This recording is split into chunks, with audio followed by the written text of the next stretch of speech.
आज का घोर कलयुग एक नए योग का भी युग हो सकता है।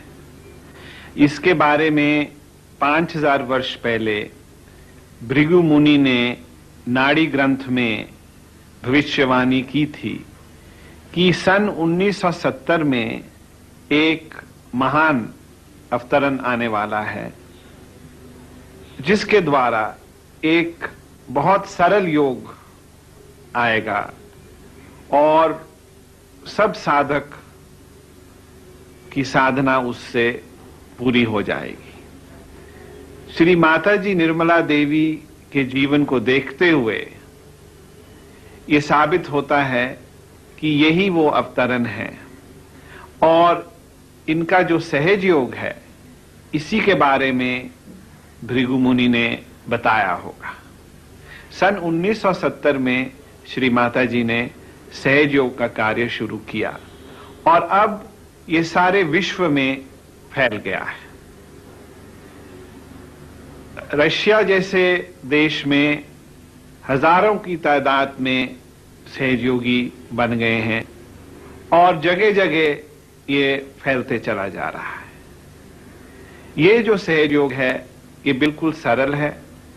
गृहस्थी में हर मनुष्य इसको कर सकता है। इसके लिए कोई पैसे नहीं देने पड़ते और घर छोड़ना नहीं पड़ता।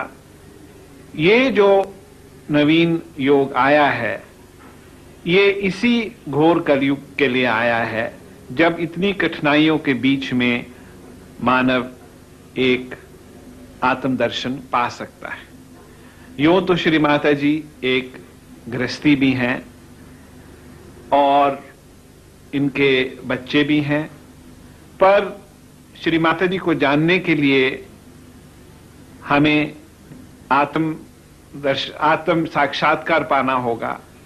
और जब हमारे हाथों में ये ठंडी ठंडी हवा आएगी तो हमें समझ आएगी कि श्री माता जी आप कौन हैं। आइए जिस शक्ति से ये ठंडी हवा बह रही है उनको जानिएगा। परम पूज्य श्री माता जी 20 दिसंबर को शिवाजी पार्क में सहज योग का एक बहुत बड़ा कार्यक्रम हुआ, जिसमें 50,000 लोगों को एक ऐसा अनुभव हुआ कि उनकी हाथों में और सर पे ठंडी ठंडी हवा आई और बाद में उन्होंने बताया कि उनको बहुत शांति मिली और हल्कापन महसूस हुआ। ये बहुत आश्चर्य की बात है कि तत्क्षण जनसमूह 50,000 लोगों को ऐसा अनुभव हो। अध्यात्म के इतिहास में कभी ऐसा हुआ नहीं। तो क्या ये कोई आपका चमत्कार था?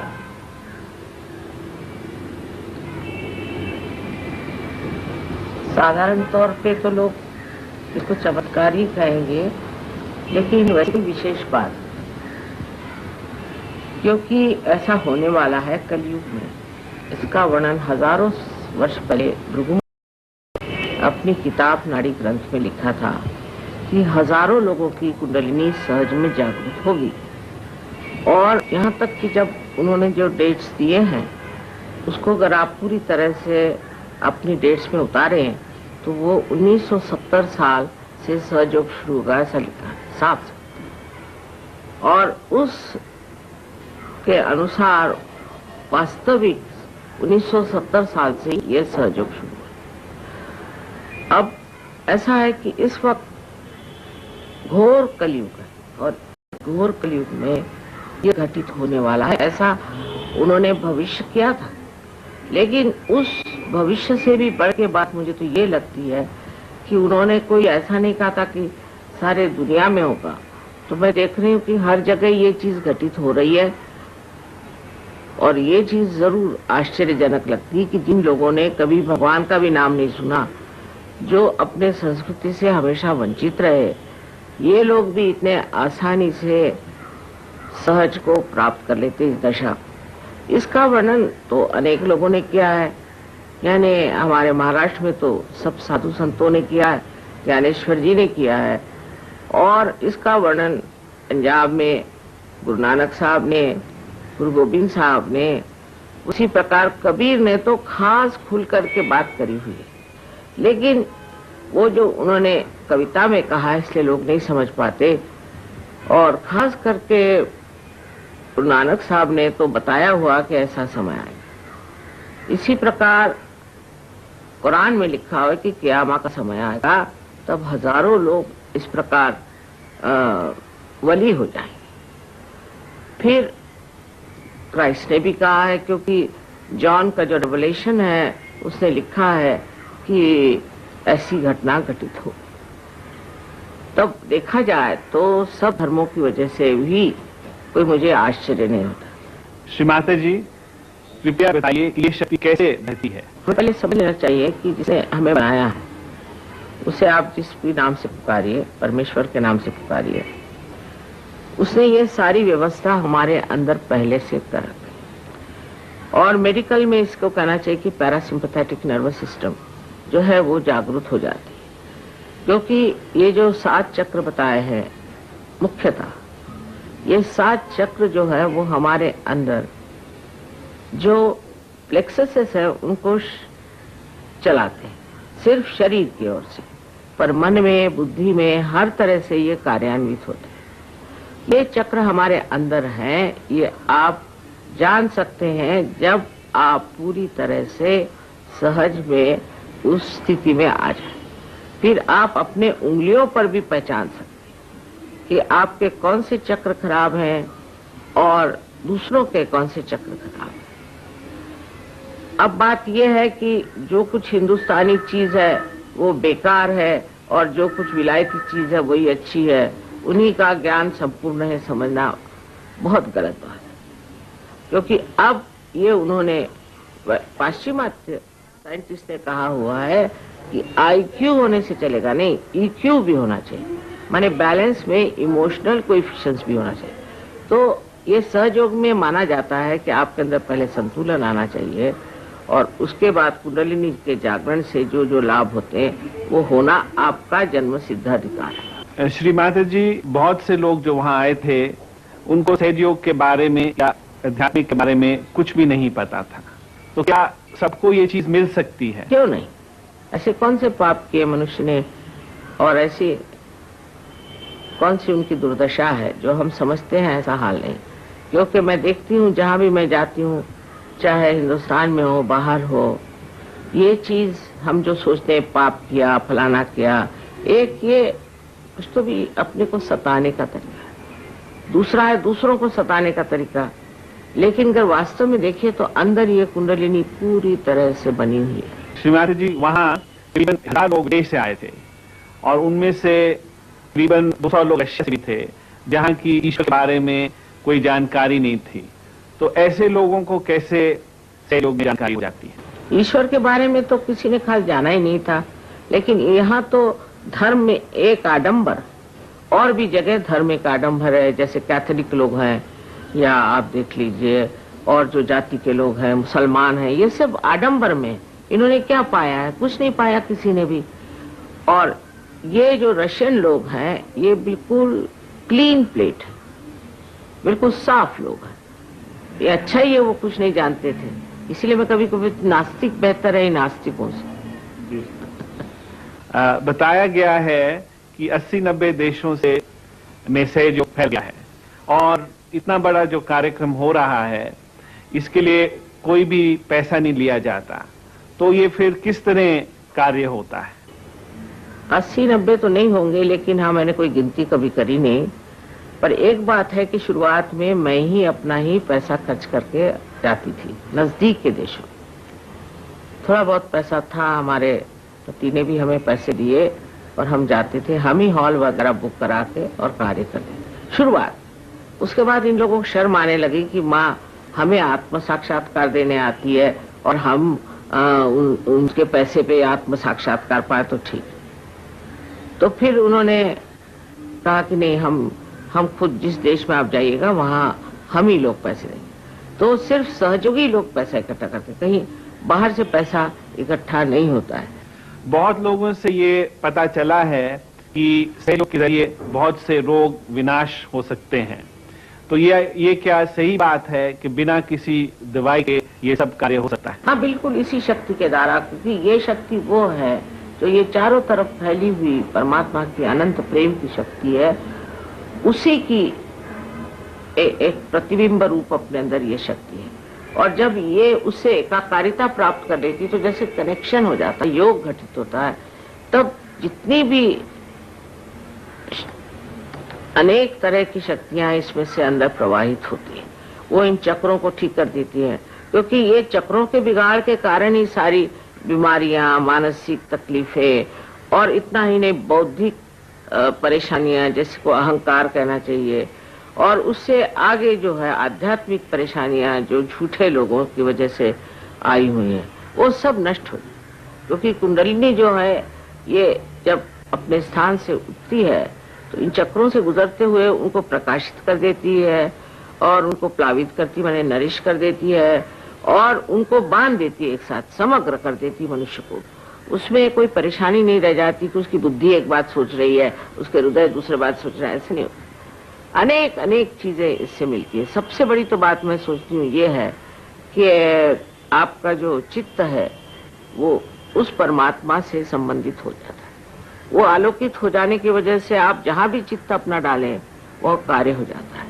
और क्योंकि ये बिल्कुल चित्त शांत हो जाता है, ये जगत की शांति की बात आप जो कर रहे हैं बाह्य से, वो अंदर घटित होती है। ये जो शक्ति है, क्या इसके द्वारा हमारे देश में फूड इत्यादि का जो प्रॉब्लम है, क्या वो हल हो सकता है? बहुत बड़ा असर आ सकता है, क्योंकि इस चैतन्य से ही सब चीज चढ़ती है। हम लोग तो सोचते भी नहीं कि ये पृथ्वी माँ कहाँ से इस तरह से अलग अलग के फूल, अलग अलग के फल ये बनाती है। हम लोग इसको सोचते भी नहीं है। हम लोग तो बस सोचते हैं कि ये हमारा अधिकार है, इसको तो आ रही पृथ्वी माँ ने देना ही चाहिए। किंतु जब ये चैतन्य लहरियां आप इस बीज पे डालिएगा या किसी वृक्ष पे डालिएगा या फूलों पे डालिएगा, तो मैंने देखा है कि 10 गुना ज्यादा उत्पन्न हो सकता है, 10 गुना ज्यादा। और बढ़िया चीज है। हमें लोगों ने कहा कि यहाँ बासमती नहीं हो सकता। हमने कहा अच्छा लाओ बासमती को चैतन्य डाल करके दिया तो 10 गुना पैदा। इतना बड़ा बड़ा सूर्य का फूल निकला, इतना बड़ा सूर्य का फूल निकला। कलेक्टर को दिखाया, पेपर में आ गया। हमारे जो सहयोगी है उनके घर आप जाके देखिए, उनके खेतों में जाके देखिए तो उनके खेत हरे भरे हैं। इतना ही नहीं, उनके जो सब्जियां लगी सब कुछ बिल्कुल फर्क। और फिर वो हाइब्रिड सीड नहीं लेते, नॉन हाइब्रिड। हाइब्रिड सीड लेने में आप किसी भी हाइब्रिड सीड बनाने वाली कोई कंपनी होगी उसके गुलाम हो गए। पर ये तो नॉन हाइब्रिड सीड। इतना ही नहीं, यहाँ की गायें, उन पर जब हम लोगों ने प्रयोग किया तो देखा कि वो विलायत की गायों से कुछ कम दूध नहीं देती है, पर इनका दूध जो है वो एक बड़ा ही शुद्ध दूध है। जो बाहर की गायों का दूध पीते हैं तो बाहर की गायों पे भी प्रयोग किया गया तो देखा कि वो तो अन्यमनस्क है, उनको कुछ समझ में नहीं आती बात, अजीब सी होती है। अगर रास्ते से चल रही तो उनको बीच में सामने से मोटर आ रही, उनका बच्चा अगर मर जाए तो भी वो दूध देती रहती है। उनको कोई किसी चीज की अंदर से भावना नहीं। मतलब ये है कि उनका EQ बिल्कुल 0 होता और IQ भी 0 होता। ऐसे लोग, ऐसे गायों का दूध पीने से हम लोग का भी वही दशा हो रही है, क्या फायदा। तो ये सब चीजें बदल सकती हैं और ये दैवी जो चीज है, इसका जो आशीर्वाद है इस देश के लिए विशेष रूप से मिल सकता है। क्योंकि ये देश योग भूमि है, यहाँ बड़े बड़े महान लोग हो गए और उन्होंने अपना यहाँ खून बहाया, वो सब का पुण्य आज हमें मिलने वाला है। श्रीमाता जी, आपकी कृपा से हमें पुण्य तो मिलने वाला है, पर देश की बिगड़ती हुई स्थिति को देखते हुए क्या जो पॉलिटिशियंस हैं वो भी ठीक हो सकते हैं इसके द्वारा? हाँ, अगर उनमें परिवर्तन हो जाए, वो अगर सहज में आ जाए तो बिल्कुल हल है। और या तो ऐसे लोग जिनका परिवर्तन हो गया, जो इसमें जम गए हैं, उनको आप राजकारण में डालिए। मुझे राजकारण से कोई मतलब नहीं, सरोकार नहीं और न ही सहयोग को है।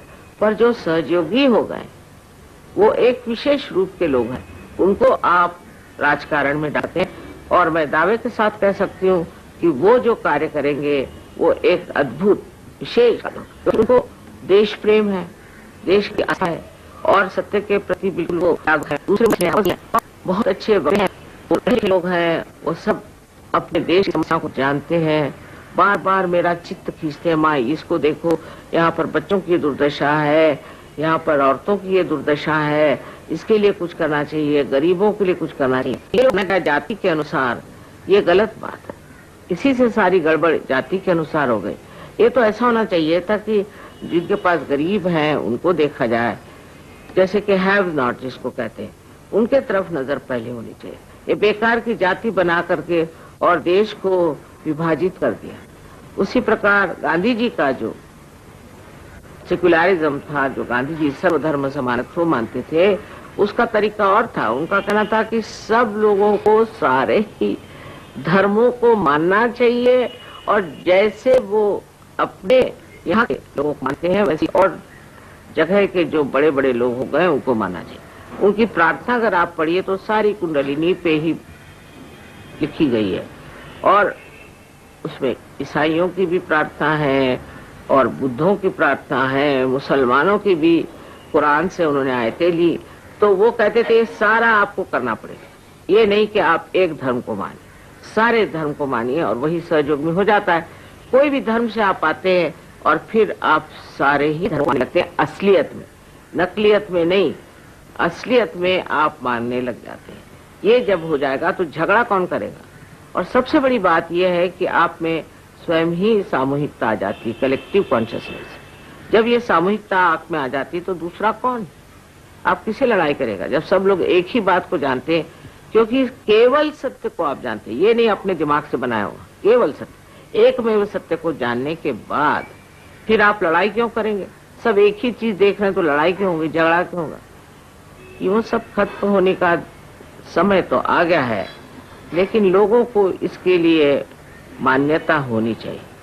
बहुत जगह मैंने देखा कि वो लोग कह रहे नहीं हम एक धर्म नहीं मानते, हम विश्व का एक धर्म नहीं मानते, ये तो नहीं होना चाहिए, हमें अलग अलग धर्म चाहिए। क्योंकि लड़ाई फिर कैसे, इसकी अगर जन साधारण में जागृति आ जाए तो ये सब चीज बदलने की है। और जिसने ये सारी सृष्टि रची, इस परमात्मा, इस देन को भी सुनहरा करना है। क्योंकि वो तो कहते हैं कि सिर्फ मेरे साम्राज्य में तुम आओ, उनको कुछ नहीं चाहिए। तो तपस्या की कोई बात ही बची है, इसकी कोई जरूरत नहीं। आपके अंदर ये शक्ति है, ये सब कर चुके आप, ये खत्म हो गई, इस जन्म में करने की जरूरत है। श्रीमाता जी, बहुत लोगों का कहना है कि ये अंधश्रद्धा है। बहुतों का नहीं, थोड़े लोग, क्योंकि वो स्वयं अंधे हैं और अशास्त्रीय हैं, अनसाइंटिफिक है। किसी भी चीज के बारे में अगर आप कोई सी भी बात कहते हैं तो पहले उसकी खोज करनी चाहिए, पता करना चाहिए कि ये चीज क्या है।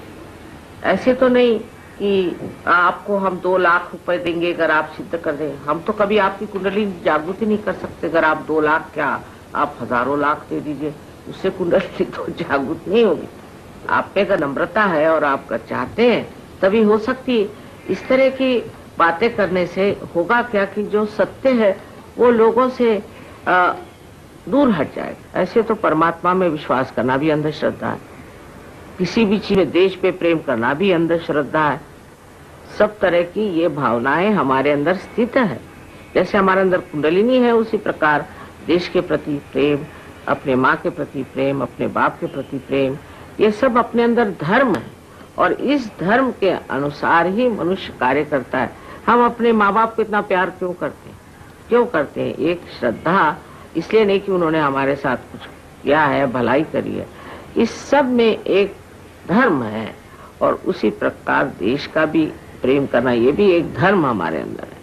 और सबसे बड़ा धर्म ये है कि हमें अपने को प्राप्त करना है, आत्म साक्षात्कार मिला। तो लोग इसके लिए आते हैं। आखिर मुझे ये कार्य करने की क्या जरूरत है? वैसे देखिए, मुझे कोई किसी चीज की जरूरत तो है नहीं। भगवान की कृपा से मैं बहुत सुखी हूँ, मेरे बाल बच्चे हैं, सब कुछ है। तो ये अंधश्रद्धा करके मुझे क्या मिला? मुझे कोई पॉलिटिक्स में तो जाना नहीं है। मुझे ये करने से फायदा क्या है, ये इनको सोचना चाहिए कि इस 73 साल की उम्र में मैं दुनिया भर में घूमती फिरती हूँ, तो ये करके मुझे फायदा क्या? कोई मुझे पैसा नहीं देता, कुछ नहीं देता, मैं तो सारा कार्य मुफ्त में कर रही हूँ। जैसे एक उदाहरण के लिए बात बता कि मैंने कहा कि आपके अंदर इतने चक्र है, चलो, और इन चक्रों के पीठ आपके ब्रेन में है। फौरन उन्होंने एक बड़ी भारी जगह है साइंस की, नोवा शिविर करके, वहां के साइंटिस्ट ने फौरन अपने इस पे चढ़ा है और लोगों से जो सहयोगी कहे उनसे कहा कि अच्छा तुम हर एक चक्र पे अपना ध्यान दो, मतलब हम लोग ऐसे बंधन देते हैं, बंधन दो। जिस चक्र पे उन्होंने बंधन दिया, जहां मैंने बताया था वहां प्रकाश है। इसलिए जान लेना चाहिए कि अमेरिका में तक डॉक्टर मानने लग गए हैं कि सहयोग कोई विशेष चीज, और ऑस्ट्रेलिया में तो उन्होंने एक कक्ष बनाया है सहयोग। श्रीमती जी, आपका बहुत बहुत धन्यवाद। कृपया हमारे दर्शकों को सहयोग का प्रदान दें और आत्म साक्षात्कार, अगर आप ठीक समझें। हाँ क्यों नहीं, मैंने एक बार हांगकांग में प्रयोग किया था, उससे बहुत लोगों को फायदा हो गया। इसमें तो बहुत लोगों को फायदा होना चाहिए। कई बार इसमें जबरदस्ती नहीं हो सकती। कोई अगर कहे कि जबरदस्ती मेरा आत्म साक्षात्कार करो, तो नहीं। जो आत्म साक्षात्कार मांग रहे हैं उनको नम्रता से अंदर से ये शुद्ध इच्छा होनी चाहिए कि मेरा साक्षात्कार, समझ गए। इसमें कुछ पैसा ऐसा नहीं लगता, इसको आप बेच नहीं सकते, कुछ नहीं।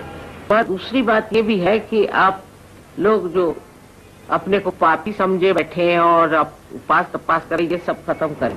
ये मैं नहीं मानती कि आप लोग पापी हैं। माँ कभी अपने बच्चों को पापी नहीं मानती। तो ये एक चीज है कि आप अपने को क्षमा करें।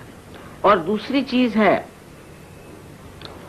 कि आप दूसरों को भी क्षमा करते हैं, क्योंकि आप क्षमा करते हैं नहीं करते हैं, कुछ करते हैं नहीं, सिवाय इससे अपने को सता रहे हैं, दूसरों के हाथों खेल रहे हैं।